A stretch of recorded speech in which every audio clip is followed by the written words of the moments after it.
When his wife paused and looked at him, John responded, "I understand." John thought that he had been saying, "I understand," quite a lot in recent days, and he was really tired of uttering those words. He wondered how he and Diana, his wife, had even gotten to this point. They had been married for over 22 years and had two wonderful children, both in college. They lived in a beautiful old house that Diana had inherited from her grandmother. Together, they had updated the house, adding a pool and a detached garage. The old house now had an open concept, floor plan, and a beautifully renovated kitchen. He was proud of that house and thought it could compete with anything they had seen on TV. They also had a great beach house in Hatteras, North Carolina. He resisted making any changes to the traditional beach house he had inherited, preferring to keep it just as he remembered it from his childhood.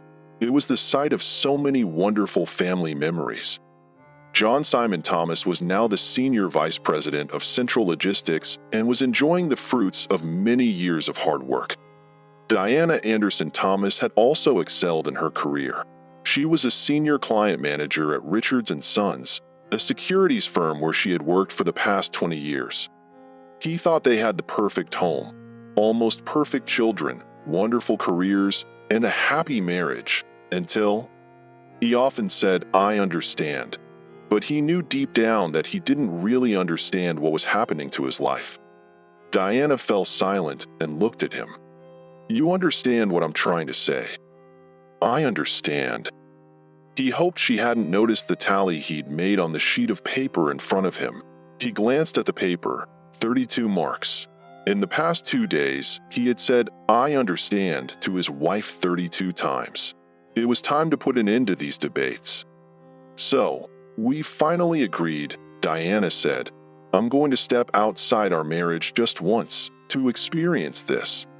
She stopped when she saw John shaking his head. John looked into Diana's eyes and replied, "I will never cheat on you, and I will never agree to you cheating on me." "I've never cheated on you," Diana exclaimed. John continued, "I'm willing to forgive the deception you've engaged in up to this point, but now that's it."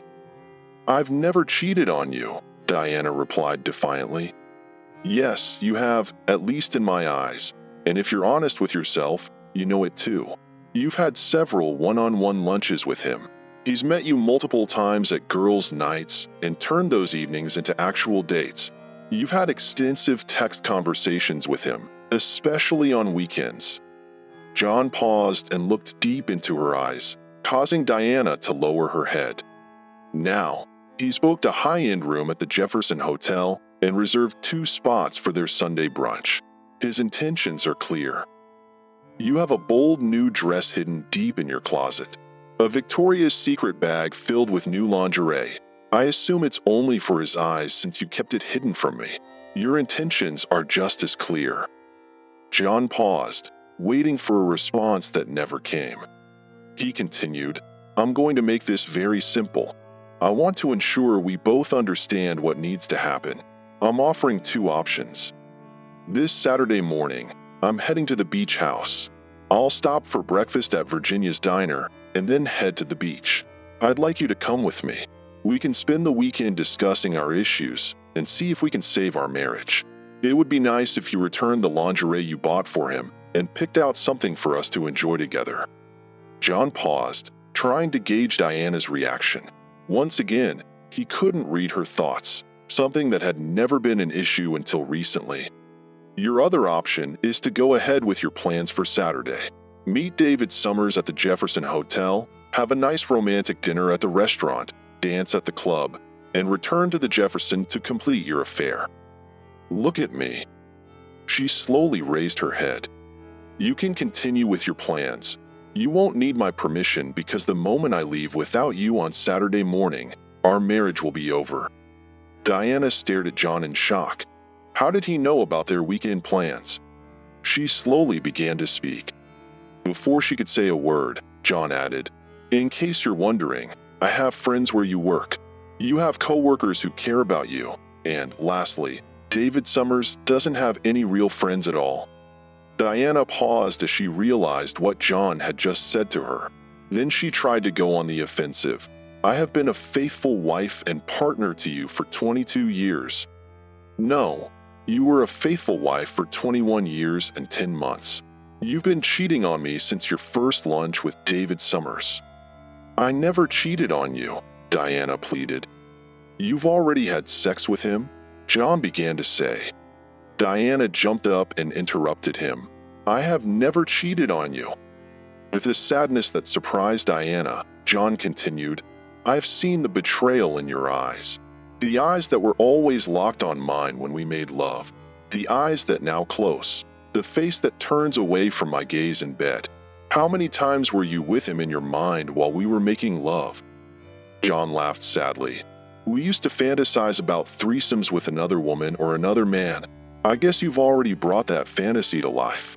For the past few months, our bed has been overcrowded. I won't talk about this anymore. Do you understand? Diana realized that things were not going as she had planned. She tried to regain control. John, we have a wonderful marriage. I value our relationship and your love more than anything in the world.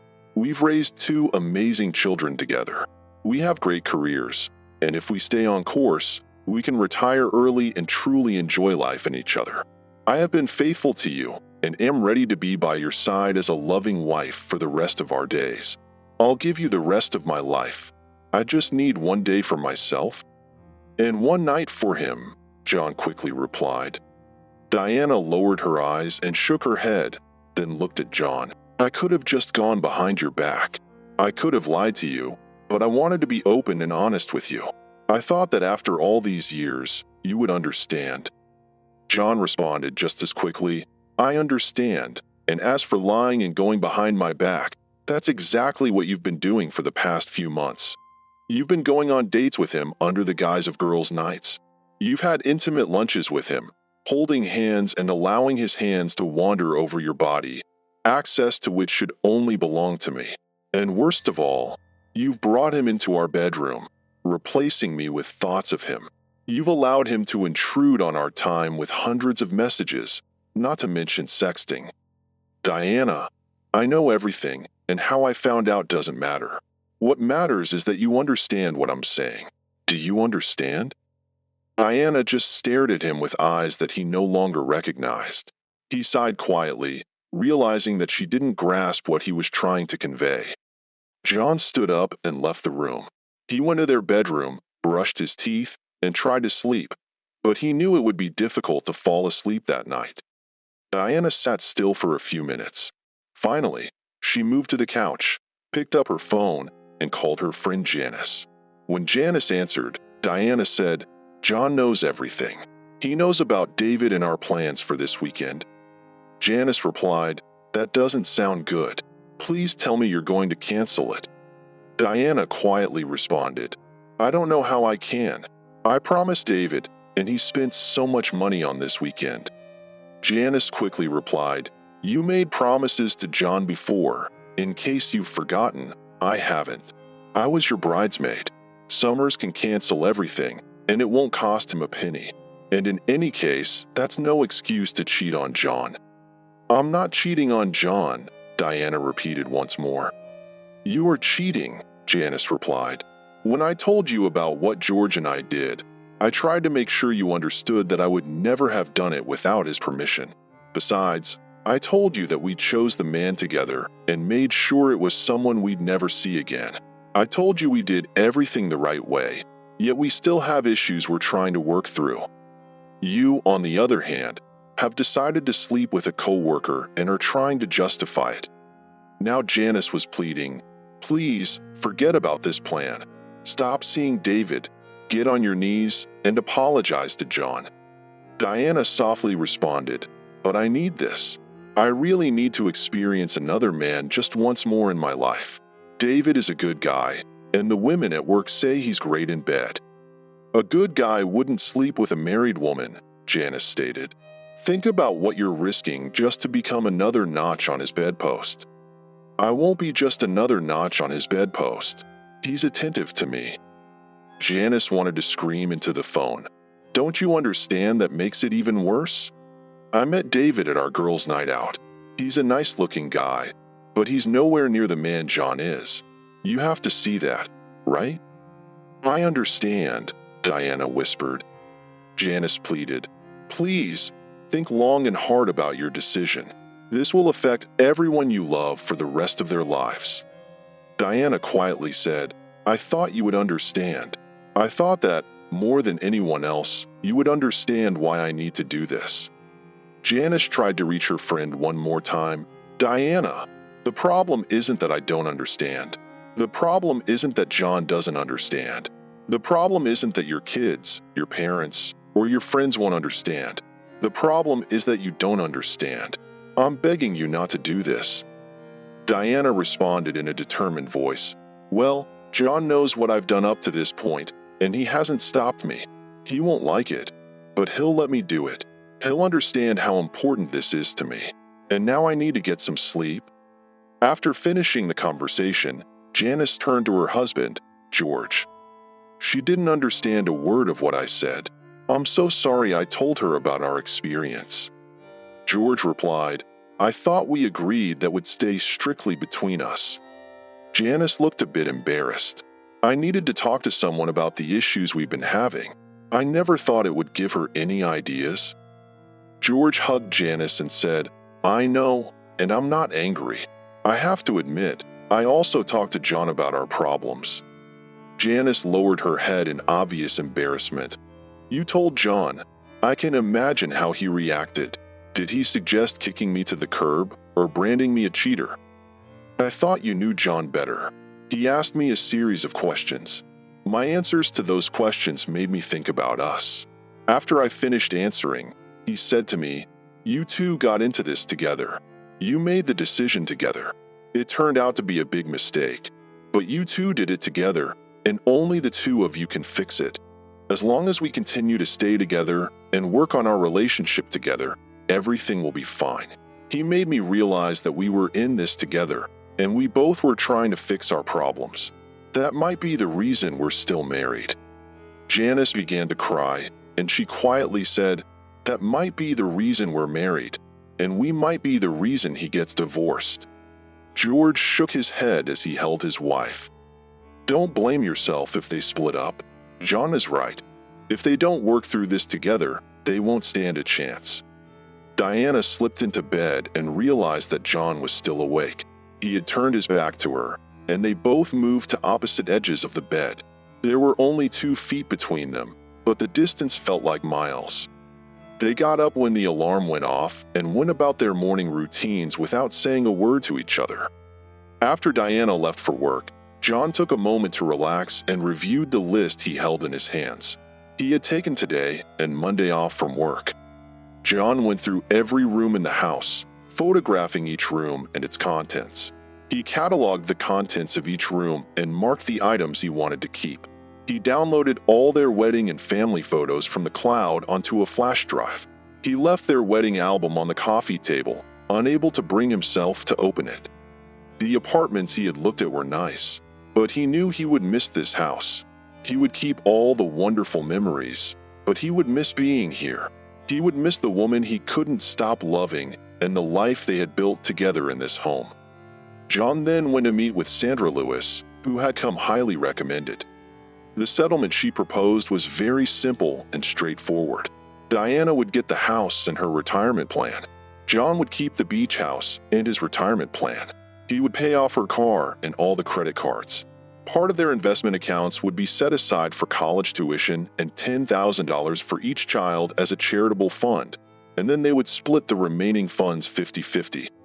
John looked up after reviewing the settlement proposal and simply nodded. Sandra said, "We can file the papers on Wednesday morning." John nodded again, stood up, shook her hand, and left the office.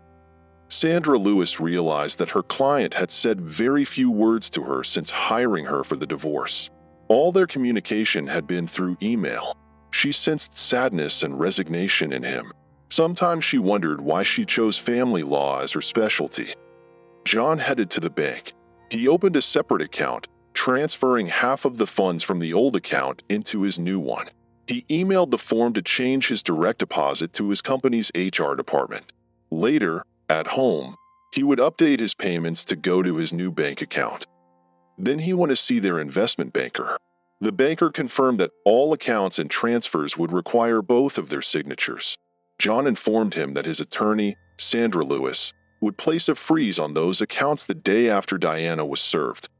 John felt uncomfortable seeing the expressions of pity and concern on the faces of his longtime advisors. He realized that they were just the first of many acquaintances who would have the same look when the news became public. The thought of having to tell his children about the divorce nearly made him sick. Diana tried to avoid David Summers as much as possible at work. During lunch, they met at Maria's Cafe, a small restaurant he liked to call their spot. She was quiet and refused to hold his hand. John knew about their every move, and she couldn't shake the feeling she'd had all day that they were being watched. David Summers paid no attention to Diana's mood. "I'm excited about this weekend. Check-in at the hotel is at 3 p.m. Do you think we could meet a little earlier than planned?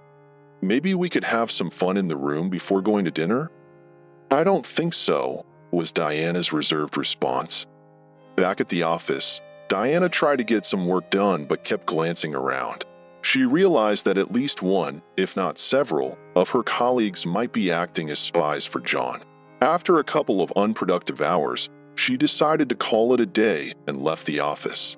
As she walked down the hallway, Diana greeted two new interns in her department.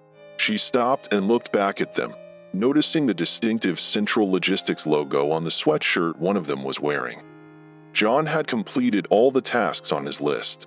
It was 2 p.m., and he realized he hadn't eaten all day, so he decided to grab a bite. When he sat down at a table in Maria's Cafe, the owner came out and greeted him with a hug. John hugged her back and asked, "How's Ben doing?" Maria smiled. "He's doing great. He made the baseball team as a freshman, and he's so excited. You know, James was an excellent training partner for him this winter. Your son made all the difference." "Well, James is thrilled that his roommate will be on the team with him," John replied.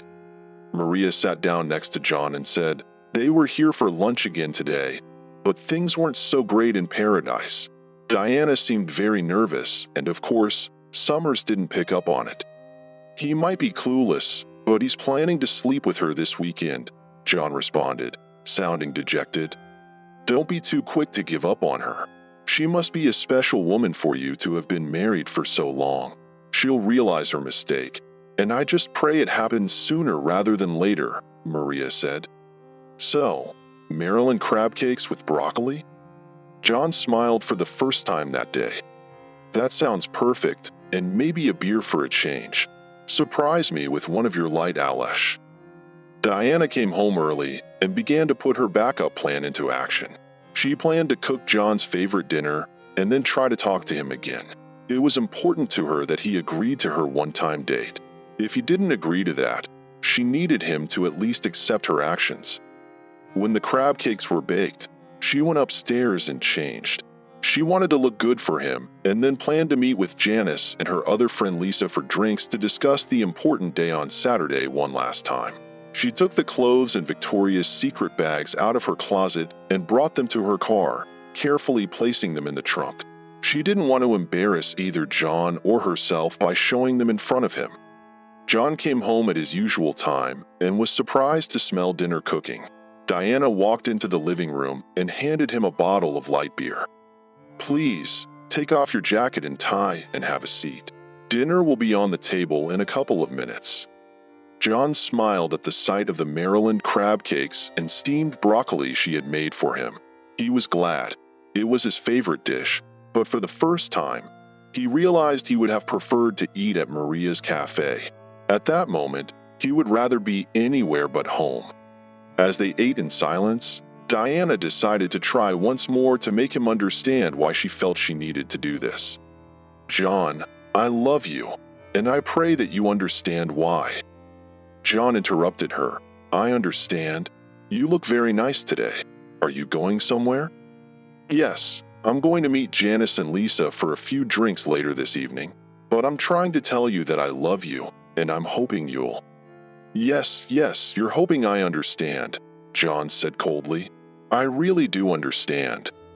He stopped eating and pushed away from the table. As he stood up, he said, "I've lost my appetite." As he walked away, he added, "You look very nice for him. I guess you couldn't wait until tomorrow. When you see David Summers tonight, tell him to drop dead for me." John disappeared into the living room, and the sound of the TV filled the dining room. Diana sat quietly at the table, her head in her hands. For the first time, she seriously reconsidered her actions. After a few minutes, she stood up and cleared the table. Now was not the time to hesitate. She needed to stay true to her feelings. She texted Janice, "We can meet earlier? I'm leaving in 5 minutes." John heard the front door open and close. He finished his beer and stared at the TV, realizing he had been sitting there for 20 minutes and had no idea what channel he was watching. He felt a deep sadness pressing on his chest, like an enormous weight making it almost impossible to breathe. John pulled a box from his coat pocket. He tossed 2 pills into his mouth and washed them down with the last of his beer. For the first time in his life, he took a sleeping pill. He knew he wouldn't be able to sleep without some help. He also knew he would need all his strength for Saturday morning. Diana was the first to arrive at the bar and reserved a table for 3. While waiting, she noticed the scene in the bar. Men and women were dancing a dance of seduction, but to Diana, it seemed like a dance of desperation and loneliness. Was this her fate? The arrival of her friends interrupted these thoughts. Diana watched as her 2 friends approached the table. She noticed that they seemed tense and braced herself for their confrontation. Lisa sat down and looked at Diana. "What the hell do you think you're doing? Are you out of your mind? You're going to cheat on your husband with some piece of trash, a jerk from work? Are you going through menopause? Or did you start taking drugs? Or did you fall and hit your head? This is the dumbest thing I've ever heard from anyone, and I used to think you were one of the smartest people I knew. If you go through with this, you must be the dumbest fool I've ever met." Diana simply replied to her friend, "And a good evening to you too, Lisa.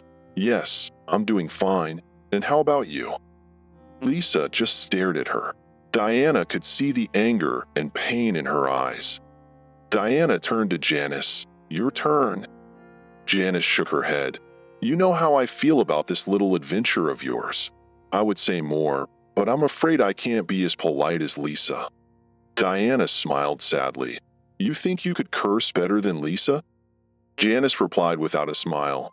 "Well, no one can swear better than Lisa, but she missed the words fool, cheater, adulteress, idiot, and perhaps the worst disappointment of all. But there's one thing I really need to say to you. I think you're about to make the biggest mistake of your life, but I love you and will be here to help you no matter what you do."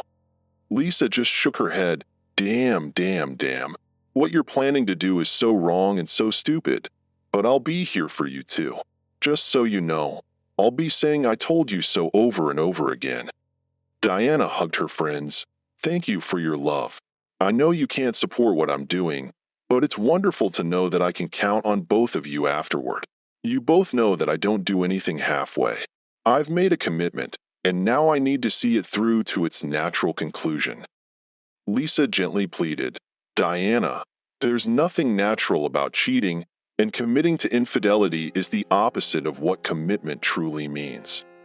Diana sat quietly for a few minutes, then stood up and said, "I need to finish my preparations for tomorrow. I'll bring a bottle of wine. Please stay and have a drink for me." Diana completed her errands and drove up to the dark house. She gathered her thoughts and then sent Janice a long text message. She knew Janice was angry with her, but also knew that her friend would help her. She opened the trunk of her car and realized she couldn't leave her purchases in the car overnight, as they would be too cold to wear in the morning. She hid them in the closet in the downstairs hallway.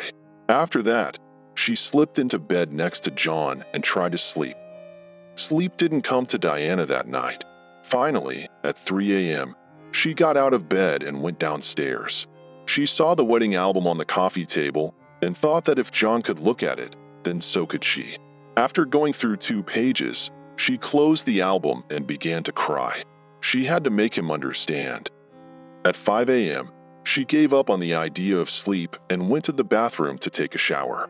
After her shower, she put on some lingerie from Victoria's Secret and then opened the garment bag to put on the beautiful outfit inside. She pulled out the suitcase she had packed earlier and took it to the car. Then she placed the Victoria's Secret bag next to the suitcase. She went to the kitchen and wrote a short note to John, smirking to herself as she realized she was leaving him a Dear John letter. She placed the note on the coffee maker, turned off the light, and walked to the car, determined to finish what she had started. John woke up and looked at the clock. It was 6:15, and when he turned over, he realized he was alone in bed. The thought crossed his mind that she hadn't waited until tonight. He had pushed her toward David Summers. He imagined her lying in David Summers' bed, and the image struck him to the core. For the first time, he questioned himself. Should he have just allowed her one night to experience another man? She had promised to belong only to him after that one night. Had he lost the love of his life because of his ego and pride? Reflecting on his predicament, John realized that he could never love her again if she went to David Summers. He had lived with her putting their children first because that's what a mother should do, but he could never live with her putting another man above her husband. In 22 years, they had both earned each other's respect and loyalty. She expected nothing less, and he would accept nothing less. He hoped she was still at home, maybe sleeping in one of the other bedrooms. John checked all the bedrooms but found no signs that she had returned home that night. Entering the kitchen, he saw a note on the coffee maker. He opened it and read the short message, "Please understand." That was all she had written. Collapsing back onto one of the kitchen chairs, John began to cry. He had feared this moment, but deep down, he still expected that she would stay, forget this crazy idea, and remain his wife. After making coffee, he went upstairs. He quickly showered and dressed, then stuffed a duffel bag with some clothes and headed back downstairs. John filled his thermos with coffee and walked toward the front door. Taking one last long look at the house that had been his home, he turned off the lights and closed the door. The cold morning air hit his face as he descended the steps. He had forgotten to start the car, but thought the cold might help wake him up and perhaps shake him out of the numbness he was feeling. As he walked toward his car, he realized the engine was running. He opened the back door, and when he placed his bag inside, he saw a suitcase and a Victoria's Secret bag on the back seat. In the passenger seat, he saw Diana, asleep in the car. He quietly closed the back door and paused, reaching for the door handle. Tears of joy filled his eyes at the sight of his wife, his love. Now he knew they had a chance. John took a deep breath and opened the car door. As he got into the car, Diana stirred and looked at John. "Good morning," she whispered softly, rubbing her eyes. "Good morning." After a short pause, he asked, "How long have you been here?" Diana looked at the clock and replied, "About 2 hours. I couldn't sleep, and then I got worried that you'd leave without me, so I decided to wait in the car. I filled up the tank and bought us a dozen Krispy Kreme cream-filled donuts for the road." John opened the box of donuts and said, "There are only 7 donuts here." Diana, now fully awake, replied, "A dozen was for the both of us, and I've already eaten my share." Smiling, John grabbed one of the donuts and let it melt in his mouth. "This should hold me over until we have breakfast at Virginia's Diner. How about their country ham and biscuits with gravy?" Diana shook her head. "I'm not dressed to go to Virginia's Diner." John was puzzled. "Diana, Virginia's Diner doesn't have a dress code. You can wear anything you want there." Diana smiled. "I know you can wear almost anything, but you can't wear almost nothing." With that, she opened her coat to reveal a purple lingerie set. "Well, that's almost nothing," John agreed. "Is the coat new?" Diana replied, "Yes, I traded the dress for this gorgeous coat. And in case you didn't check the Victoria's Secret bag, I returned the other lingerie and bought these just for you." Diana placed her hand on his chin and lifted his head so he could look into her eyes. "This outfit and the body beneath it are for your eyes and your eyes only, for all the days and nights of our lives." After a brief pause, she continued, "I'm sorry for the hell I put you through these past few months. You were right about almost everything. There were only two things you were wrong about. Last night, I dressed for you and no one else, and I really did meet with Janice and Lisa. The second thing you were wrong about is that when we were making love, I wasn't thinking about David. David never entered our bedroom. I didn't close my eyes to think of him. I couldn't look you in the eyes because I was so ashamed of what I was planning to do. I'm ashamed to admit that the shame I felt didn't stop me from planning to be with him." She looked at him and quietly said, "Now I truly understand." He kissed her. They had a lot to talk about and much work ahead to rebuild their marriage, but his heart leaped with joy when he realized that she finally understood. As they drove past Virginia's diner, John glanced at Diana. She had fallen asleep again shortly after they hit the highway. He recalled everything he had done on Friday. They had a lot to talk about, and he knew that any honest conversation would need to include his own confession. John remembered that evening 7 years ago. He was in San Francisco for a quarterly corporate meeting. At the time, he was the department head, and his venture had brought tremendous success to the company. Foreign companies were buying up their American competitors, but John saw an intriguing opportunity. He advocated for the acquisition of an Italian company with excellent engineers, but serious financial problems. His mentor, the CEO, approved the acquisition, and it turned out to be a great success. The acquisition brought them several teams of experienced engineers. A major plus was the access to the European market that this company provided to the rest of the corporation, along with a strong presence in the Chinese market. The deal ultimately brought in billions of dollars. It became the crowning achievement of the CEO's career and put John on the fast track to an accelerated corporate career. Diane was home in Virginia that evening, and the boys were participating in a school orchestra concert. So John celebrated his success with his co-workers, especially Debbie Maris, a beautiful marketing representative from another division. He and Debbie had a long-standing business relationship that included a bit of friendly flirting. He drank just enough to lower his restraint, but not enough to lessen his desire. They danced much closer than a married man should with anyone but his wife. She snuggled against his leg and rubbed herself against him. Placing her panties in his open palm, they headed for her room. In the elevator, they kissed and explored each other.